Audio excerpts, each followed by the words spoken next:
Keep up with the latest news on public education and more via SSTUWA.org.au.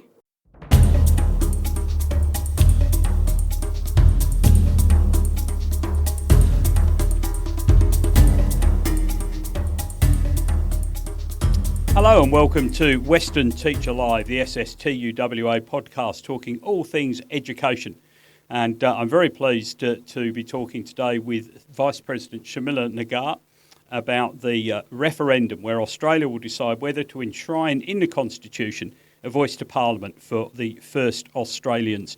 I think perhaps we should start right at the beginning, Sharmila. What is a referendum and why is it different from any other election? Hi to all our listeners and thanks, Bob. Just before I start, I just would like to highlight that our first podcast we talked about why is this union business, in particular why is SSTU involved, and why the voice to Parliament transcends party politics. So I encourage any listeners who would like some information on that to listen to our first podcast. So a referendum is when you're asked to vote on a proposed change to the Australian Constitution. And this is why it is so difficult, because there are two parts to a successful referendum. The first part being, not only do you need a majority of votes, but it needs to be across the entire nation. And also, 4 out of the 6 states need to have a majority of yes votes. And Bob, I think it's important for our listeners and our members to know particularly what the referendum question is asking. So I'm going to read it out. And it will go like this. A proposed law to alter the Constitution to recognise the first people of Australia by establishing an Aboriginal and Torres Strait Islander voice. Do you approve this proposed alteration? And that question and that use of the Constitution is being twisted a little bit by some of the opponents who are saying, you'll never be able to get rid of that because it's in the Constitution. There's been some people saying, well, if you don't have a constitutional change, this would be a lot easier to do, just bring in a new body. The reason, though, for the constitutional requirement is that it can't be easily overturned later on, isn't it? It's to make sure that this is above party politics and is enshrined in the Constitution. Absolutely. And we have seen in the past where Aboriginal advisory groups have got together, but depending on the government of the day, these have come and gone. And for effective change, we really need this to be, as we hear the word, enshrined in our Constitution. And really, it is as simple as what exactly is a voice to Parliament. And you would have seen aec.gov.au has come out with the yes cases and the no cases. But what it really is a simple and practical step to give Aboriginal and Torres Strait Islander members a representative voice and a say in matters that really affect them on the ground. And in particular, within education, why is that important? Our own ATSI committee has put its own views forward, and they've actually linked it back to education very closely. But why is a voice so important around educational outcomes? Well, we are really hoping the voice to Parliament, once it's enshrined in the Constitution, will be able to provide guidance around student attendance and also matters that involve how and where to tackle student learning, and also in those remote and regional areas in particular. And that's something that we can have those conversations now, but the fact that it would be an official voice that's been developed through long periods of consultation within the Indigenous community, that's what gives it its extra value, yes? That's correct. And I just want to also state this is the oldest living culture on this planet, and we are the only Commonwealth country that has not enshrined a voice to Parliament. So we have countries like Canada, New Zealand, South Africa, even the USA, have acknowledged First Peoples in their constitution. And I want to go back and touch on the very important point that this cannot change anything such as Australia Day or land rights. It is simply a body that the government will be able to listen.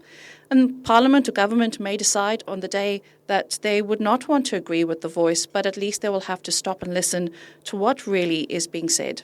And we've seen many efforts to, as the phrase has it, close the gap. So hopefully this will be something that makes a vital contribution to that. What is the SSTUWA doing to educate its members and reps and others about what the voice is all about?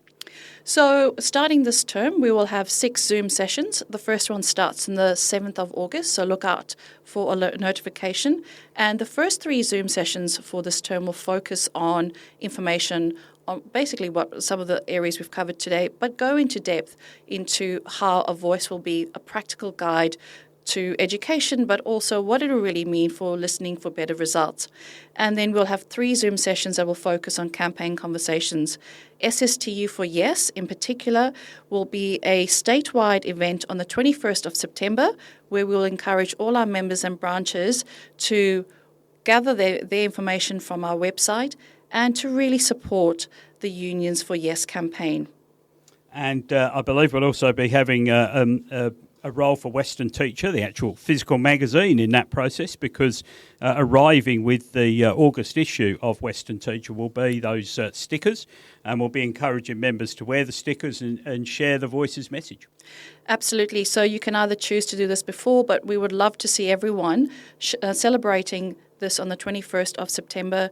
Grab that sticker, put it on, let us know if you need more stickers, contact us via Member Assist, and any way we can help.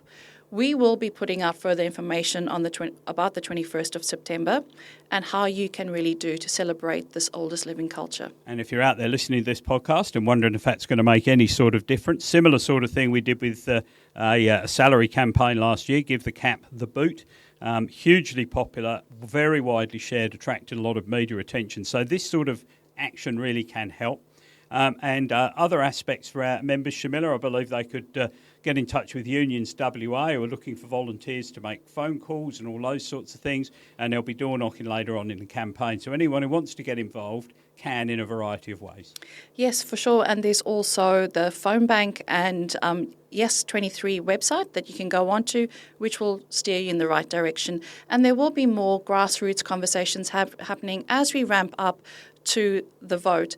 We are estimating between 10 to 12 weeks before there will be a call for this vote. And we do say to all of our members and non-members who may be listening that we respect different opinions. So if you're one of those who's not sure, just go and do, as the common phrase is now, do your own research. Have a proper look at what the Yes campaign is showing and saying, and how it is getting rid of some of the myths that we have been perhaps fed around the No campaign. So we hope you'll take a look at it, make your own decision, and then hopefully support the Yes vote come the referendum.